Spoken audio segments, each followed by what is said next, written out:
Hello and welcome everybody.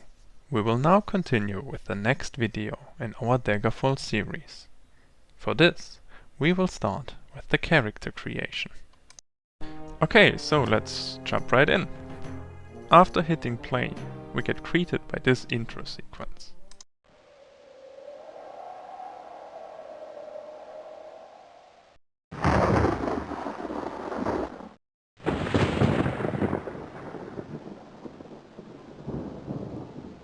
So that intro looked nice, the low ambient sound of the wind during the company logo, and then later on going towards the thunder that brings up a mysterious and somewhat dangerous environment, building up a great atmosphere for the game right from the start.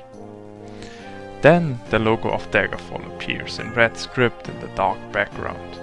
The letter D extends as the blade of a dagger, with an amazing dragon winding on its hilt which has its wings spanned on the bow of the letter D. The other letters with a sharp dripping edge, all in gold and red. This is really awesome design. Little sparks on the logo bring some additional life into it, which are just a simple animation effect, as 4 spiked stars rotate in scale. But it adds to the atmosphere well. I think some little clink sound at the end of the spark would have been nice too, especially when the logo disappears in the distance. Next we get thrown into a new scenery. Some flasks stand on a wooden desk, all lit up by a single burning candle. On the side lies a red amulet. The scroll in the center reads the following words written in a decorated calligraphy: Load saved game, start new game, and exit. The scene is well decorated and really brings across the vibe of an ancient scholar's desk, writing down the adventures to be had. We will start a fresh new game. With this, we are brought to the map screen. The map of the Empire Tamriel is spread out before us, the edges worn and torn over the years of use. So let us take a look into the different provinces where we can come from. High Rock. Bretons hail from the province of High Rock. You are part of a tall, fair-skinned people, highly intelligent and willful. Magic seems to infuse the very being of the Breton people. As a race, they are more resistant to the effects of hostile magic than any other group, and thus are excellent in all arcane arts. Is your character to be a Breton?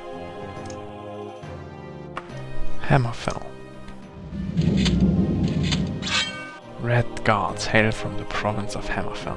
You are part of a dark-skinned people, extremely hardy and quick. Legend has it that the Red Guard are innately more proficient with weaponry than any other race. In general, Red Guards make excellent warriors. Is your character to be a Red Guard? Skyrim.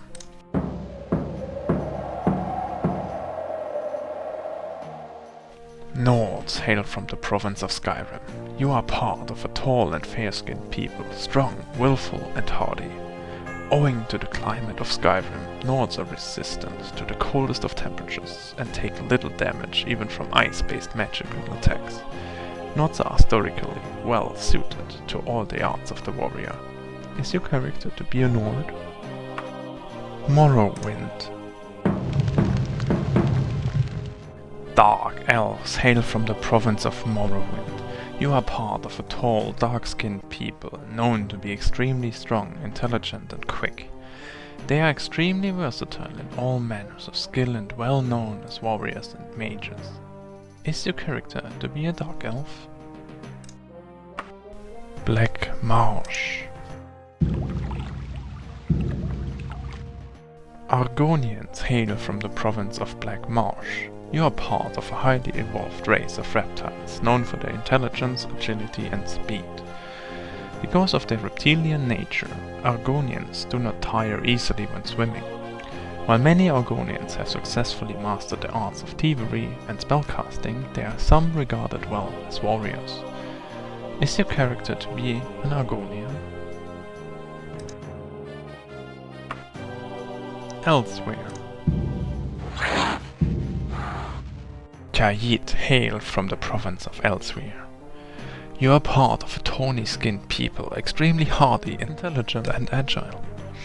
Many Khajiit have taken to painting their faces to more resemble their legendary feline cousins, the predatory cats that haunt the Great Desert. Khajiit are on the whole excellent climbers and adept in all the arts of the thief. Is your character to be a Khajiiti? Valenwood. Wood elves hail from the province of Valenwood. You are part of a tall, fair-skinned people, known to be extremely agile and quick. Wood elves have a natural affinity for the bow and arrow, and all members of their race have some ability with that weapon. They are well-known wood elves in most every class, but the arts of thievery are their particular forte. Is your character to be a wood elf? Sumurset Isle. High elves hail from the province of Sumurset. You are part of a tall, golden-skinned people, extremely intelligent, agile and willful. The magical nature of Sumurset Isle has made the High Elves natural spellcasters, who are immune to paralyzing poisons and spells. Is your character to be a High Elf? In such fantasy settings, I always like to play as a magical creature. Therefore, let's pick an elf. Maybe a nice wood elf from Valenwood. That seems lovely. Born and raised in the green lush forests? Yeah. Usually, when creating a new character, like for pen and paper, I would roll a die or flip a coin to decide. But this time, as I'm recording it as well, I will choose to play as a male character. After selecting our race and gender, we are forwarded to choose our class. This is done by the following prompt. Would you like to? First, choose from a list of possible classes to play. You can also create your own custom character class by choosing this option.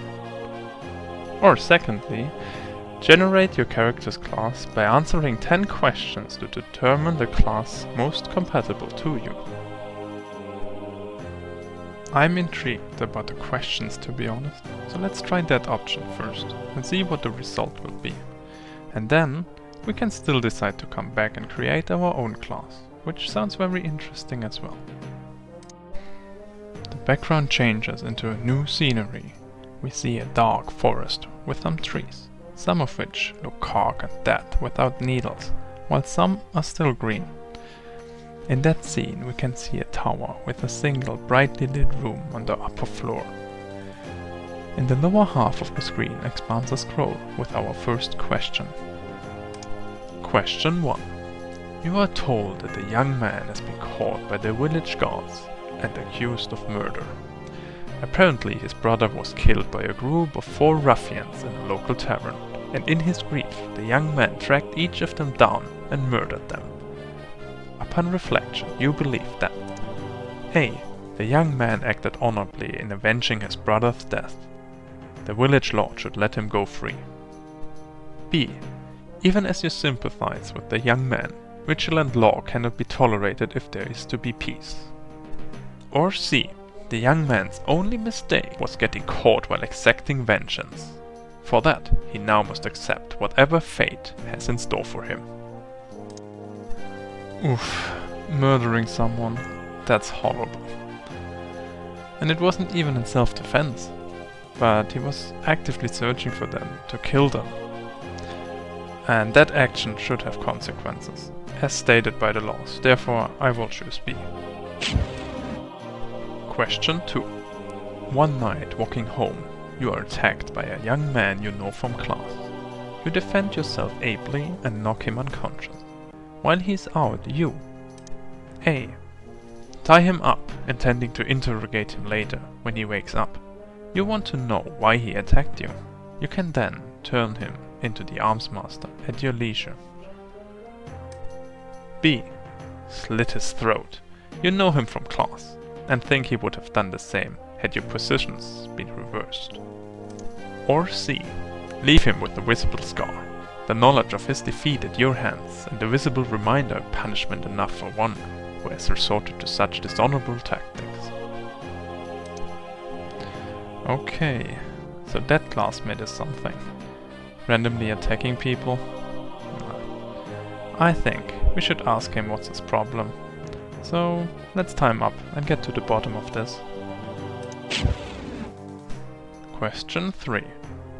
On a clear day you chance upon a strange animal, its leg trapped in a hunter's claw snare. Judging from the bleeding it will not survive long. Do you A.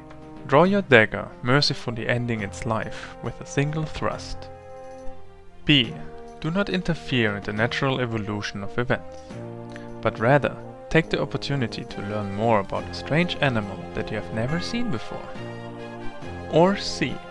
Use herbs from your pack to put it to sleep, then free it from the claw snare and take it somewhere where it can be safe, knowing that in doing so you will probably deprive a hunter and his family of sustenance. That's a moral dilemma, but as an elf, I think I'm more inclined to help the defenseless animal. Question 4. A good friend of yours is in love with a girl from a neighboring village, a girl who barely knows him. He is extremely shy and inexperienced, and he pleads for your help. Would you suggest he A. Go to her immediately and declare his love? If the relationship is to be, he needs to be honest from the start. You offer to accompany him to the village for support. B. Find out more about this girl using any contact he can find in her village. He will not be so shy if he knows something about her, and may even find out she is not the right girl for him. Or C. Let you help him write anonymous love letters and poems, to see her reaction without needing to face her directly. If the reaction is favorable, he can talk to her friends in the village and arrange an accidental meeting. Okay, a little wingman action. I think being open and honest, even if it's scary, will be the best advice. So let's hope for the best for our friend and that he can find his true love. Question 5. Your father delights in telling you stories of his travels in his youth. In one memorable tale, he tells you about a primitive island he visited where a young child was sacrificed once a year to a priest Arios, the god of fire. Whenever the natives neglected their sacrifice, the island volcano would erupt, killing hundreds of villagers. You tell your father A. You do not believe in any such volcano god. Civilized man should intervene, find the natural cause behind the eruptions, and stop the sacrifices. B. The god Arios must be evil to demand child sacrifice. The villagers should find some way to combat this god, instead of just giving in to his demands. Or C. It is tragic, but the death of one small child is preferable to that of many villagers. If it works, they should keep the tradition. Gods are not to be toyed with. Okay, child sacrifice is clearly something that goes against my beliefs. Growing up to the beliefs that all life in the forest is valuable, I see the argument to save hundreds with the sacrifice of one child, but I think there has to be a better option, so let's investigate the natural causes behind it. Question 6. Because you expressed interest, your arms master told you a few hints about recognizing magical weaponry. Later, you are practicing archery with a few friends. One boy who was never a strong archer has become something of a sharpshooter. You suddenly realize that he is using magical arrows. What do you do? A. Tell the others about the arrows. In a friendly archery match, using magical arrows is cheating. B. Tell your friend you noticed that he was using magical arrows, and if it doesn't get you some, you will tell the arms master and the others the reason behind his improvement. Or C. Say nothing. If you have a need for magical arrows, you can always mention something to him later. After all, magic is not really a cheat. It is a different skill. Naja, as an elf, I am already a magical creature of some sort, and being able to use magic myself, I think it does count as a skill. Of course, for the sake of the competition, you should be open about the use of your magic and arrange it together with your friends, if it should be allowed or not. So let's say C. Question 7. Your father tells you one night the story of his battle at Boreham Valley, where his men had routed the enemy. They would have captured them all, if not for the brave sacrifice of a young sergeant on the opposing side, who held a pass long enough for his men to retreat to safety. He had done so, knowing that it would cost him his life. If you had been that man, would you have A. Fled, rationalizing that your experience with battle tactics was too valuable to be wasted, and could make the difference later? B. Held the pass also, so that the man under your command could flee, though it meant your life. Or C. Searched for some means to distract the enemy, so that your men might have the possibility of escaping, but not at the cost of their own life. That soldier was brave to sacrifice himself, but I would prefer not to die, and rather look for any other options to rescue my men without having to die myself. Therefore, let's try to find a way to distract the enemies instead. Question 8. You're hunting the King's Hunt, a contest in which the best hunter will win riches, enough to live comfortably for the rest of his or her life. You track a white stag many of you had shot at earlier. You are alone as you examine the stag and recognize the arrow as one fired from your friend's bow. As you retrieve the arrow for closer examination, you hear your friends arrive. Do you A. Claim to have fired the arrow that hit the stag, thus gaining the honor for the kill? B. Show the others the arrow and proclaim your friend the archer of the day? Or C. Suggest dividing the prize, reasoning that although your friend's arrow brought down the hart, all of you were instrumental in the tracking and the kill. I think it's easy, as my friend was the one who hit the animal. He or she should also be the winner. That's only fair. Question 9. A boat you are in is suddenly caught in a tremendous whirlpool. As the current reaches an impossible velocity, the little boat begins spinning leaks and starts to sink under the vortex. You can see no way out that does not promise death. So you A. Pick up a bucket and begin bailing furiously, hoping to keep the boat afloat just a few more seconds. B. Sit back and accept your fate, choosing to die with a sense of decorum and nobility, not as a commoner who fears the unknown. Or C. Dive into the churning current. You may only be hastening your own death, but at least you are doing something. That's a desperate situation, but let's at least try to do everything we can. And maybe we are a good enough swimmer to stay afloat for long enough to get out of the storm. It doesn't hurt to try at least. Question 10. Your arms master poses a question one day to his class. A company of 100 men is attempting to flee from the enemy. There are two paths out of the broken stronghold. One path will kill half the men under the officer's command, but the other half would survive. The other path has a 50% chance that everyone would die, but also a 50% chance that everyone would survive. As the commanding officer, would you A. Choose the path that would guarantee half your men would survive? B. Choose the path that has a 50% chance that all would survive and a 50% chance that all would perish? Or C. Turn the choice over to the men and let them decide by majority vote which path they should commit themselves to.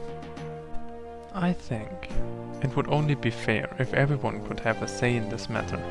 Therefore, let's make it democratic. Nightblades use their magic abilities as an aid to subterfuge. The Nightblade is often like a thief, with the capability to use magic. The skills most important to Nightblade are Illusion, Stealth, Dodging, Dramaturgy, Shortblade, and Lockpicking. Do you wish your character to be a Nightblade? Okay, so a Nightblade it is.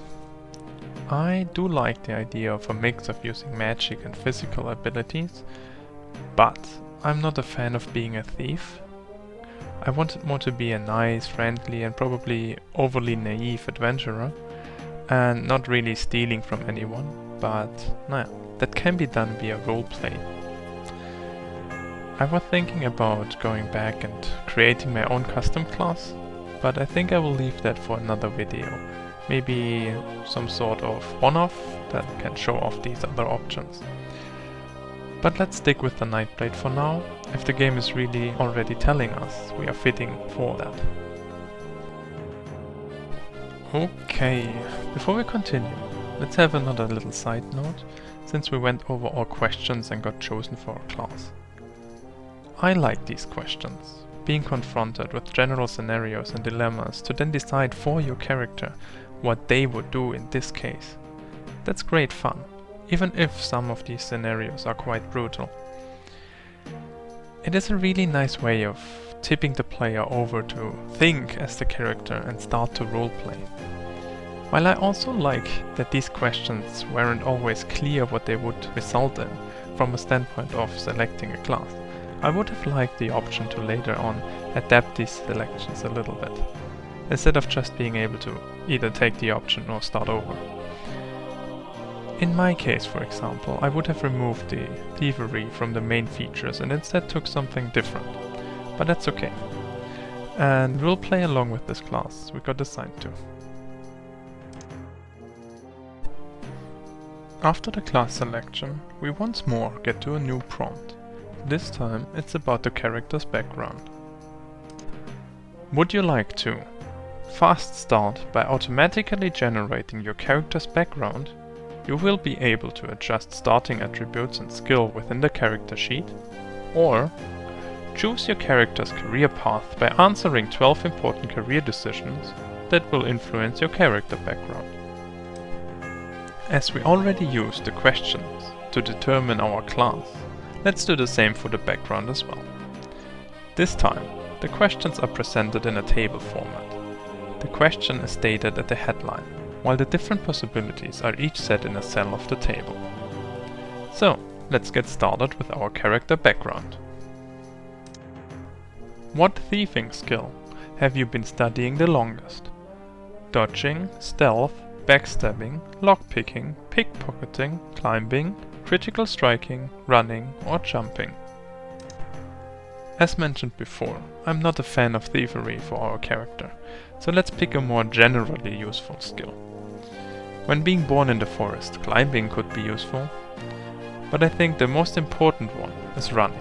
That can always be used in all circumstances of life, and jogging in the forest is a fun hobby as well. What school of magic have you been studying the longest? Destruction, restoration, illusion, alteration, thaumaturgy or mysticism?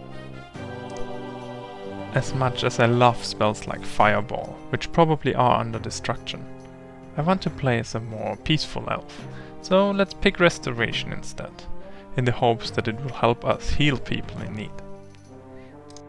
Where is your expertise in combat? Short-bladed weapons, hand-to-hand combat, axe fighting, blunt weapons or archery? So hand-to-hand combat, like with martial arts, sounds fun. But being a bit of a swordsmaster sounds amazing too. So let's pick that. After all, you would not go hunting without a knife, and knives can be used for way more than just attacking. Those are also versatile tools. As a child, your nickname was Rabbit, Guppy, Quicksilver, Scrapper or Monkey? I think Rabbit. It's a cute animal, it's hopping around in the forest having a blast. And I could imagine myself having one as a pet back in my home village in Valenwood. You are friendlier than most with the savage harpies, the simple giants, the glorious dragons, the immodest nymphs, the infernal Daedra, the bucolic brigands, the primitive centaurs, or the mischievous imps. Okay, simple decision. Dragons! Woo! As you grew older, you received additional magical training in the School of Destruction, the School of Restoration, the School of Illusion, the School of Alteration, the School of Thaumaturgy, or the School of Mysticism. Well, we picked Restoration before, but I already spilled the beans that I have an affinity to Fireball, so... Destruction? In between formal study, you spent your time socializing with aristocrats, learning street smarts, practicing acrobatics, trespassing, learning economics, swimming, or sparring. Similar to before, I want to pick a general skill that also can be a hobby of mine, so swimming comes to mind. Maybe I always went to a nearby pond or river of my hometown. Of all the disagreeable types, you have the most personal hatred for sanctimonious priests, diabolic wizards, stupid peasants, power-mad robber barons, immoral assassins. Well, I don't have an issue with stupid peasants. You can always talk to them and they might not even be stupid, and really know stuffs I myself wouldn't know. Secondly, assassins are bad of course too, running around killing people, sometimes randomly, but nah. Let's pick the power-mad robbers, nobody likes them. What motivates you in a life of adventure? Riches, fame, knowledge, fun, or helping others? Well, knowledge, fun, and helping others are, in my opinion, equally important. And in the end of the day, you will always be helping others. So, let's pick fun. What god, if any, do you worship? None? Arche, birth and death god? Zenitar, god of commerce? Mara, the mother goddess? Dibella, goddess of beauty? Julianus, god of logic? Akatosh, god of time? Stendar, god of mercy? Kynareth, goddess of air? I'm not really sure, and worship is also a strong word, so I'll just pick a random one. Before you set out for the Imperial City, your mother gave you 100 gold pieces, her favorite book, a carcass, or a pearl. Simply getting gold seems boring. I'm not here for the money anyways. I'm here for the adventure. And I think my mom would inherit me her favorite childhood book, the one she always read out to me when I was a kid, about the adventures that inspired me in the first place. You have the most trouble. Resisting poisons, staying awake and alert, getting along with others, avoiding diseases, resisting magic, or fighting without magic. Yup, staying awake. Okay, after all of this, we get the results for our reputation. Commoners, merchants, scholars, nobility and underworld are all unchanged. So, really seems like nothing has changed. Maybe there are some more things in the background that got adapted as well, especially our starting equipment, as we should get the book from our mom at least. We will see. Naja, once again it's a bit unfortunate that these results cannot be adapted manually. After this, we get sent to a new screen, where we have to put in our names. Big letters spell, name thyself. I usually go with the family name of Yahweh. Over the years I have created quite a few characters in that family. What started out with my very first character quickly grew, as I added a sibling, then parents and further with aunts and so on. And now it's more like a community than an actual family. For my first name, I want something elven-like, so I randomly came up with Gramoth. Once the name is set, we have to choose our portrait, which is indicated by those not so subtle letters, choose thy face. Skipping through those portraits, I just took one that looked nice. And this guy seems like he's having a good day. With his headband on, he's really ready for the adventure. The one thing missing is his bright smile, but we will just imagine that. Following that, we get to a new screen, showing the different attributes of our character. We have some points left we can freely choose to add to these values. The amount of bonus points available was rolled by some dice. We have 11 points to distribute to the attributes: Strength, Intelligence, Willpower, Agility, Endurance, Personality, Speed, and Luck. Some secondary properties of our character like Damage, Maximum Encumbrance, Spell Points, Magic Resistance, 2 hit bonus, Hit Points and Healing Rate are calculated from these attributes as well. I do want to have some Endurance, so I will put some points in there. And of course some points for personality is important too, so that we can find a lot of new friends. Speed and Luck on the other hand is not as important to me, so we can leave those. But Intelligence seems to help us with our magic, so increasing that a little seems like a good idea too. And with the remaining points, let's increase those some more. And yeah, that looks alright. Next, we are sent to select some bonus points to our skills. We have 6 points for the 3 different categories of primary, major and minor skills. For our primary skills, I'll put everything into dodging. As I'm not the quickest, it might help to not get hit that much. And illusion or stealth seem less important to me. It's really a bummer that we cannot adapt these skills. For the major skills, we can split it up a little. I'll be better with my blades, and also a bit of the medicine skill. The lockpicking is not important to me, as I don't plan on breaking into people's homes. For the last group, the minor skills, let's put some into destruction, for better fireballs, and restoration, for some healing as well. Next, we are greeted by the following prompt. Player reflexes determine the overall speed of the game.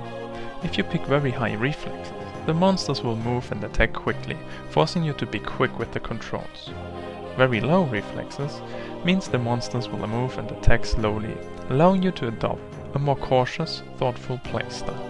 Your character will advance a little slower with a lower reflex setting, and will advance a little faster with a higher reflex setting.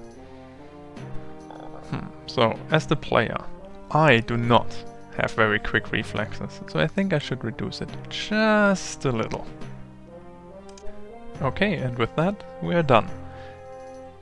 And here we are, Thieving, ready for his adventures.